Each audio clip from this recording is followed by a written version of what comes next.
तो कहानी कुछ यूं है कि एक ब्राह्मण को कहीं से यजमानी में एक भैंस मिली। उसे लेकर वह घर की ओर रवाना हुआ। सुनसान रास्ते में वह पैदल ही चला जा रहा था। बीच रास्ते में उसे एक चोर मिला।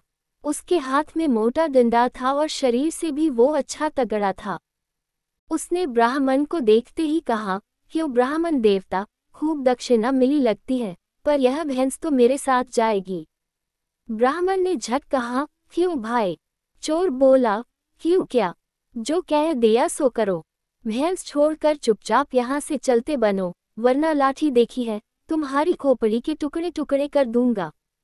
अब तो ब्राह्मण का गला सूख गया। हालांकि शारीरिक बल में वह चोर से कम नहीं था, पर खाली हाथ वह करे भी तो क्या करे। विपरीत समय में बुद्धिबल काम आया। ब्राह्मण बोला, ठीक है भाई, भैंस भले ही ले लो, पर ब्राह्मण की चीज यो छीन लेने से तुम्हें पाप लगेगा। बदले में कुछ देकर भैंस लेते तो पाप से बच जाते। चोर बोला, यह मेरे पास देने को धरा क्या है? ब्राह्मण ने झट कहा, और कुछ न सही, लाठी देकर भैंस का बदला कर लो। चोर ने खुश होकर लाठी ब्राह्मण को पकड़ा दी और भैंस पर दोनों हाथ रखकर खड़ा हो गया। तभी ब्राह्मण कड़क कर बोला, चल हट भैंस के पास से, नहीं तो अभी खोपड़ी दो होती है।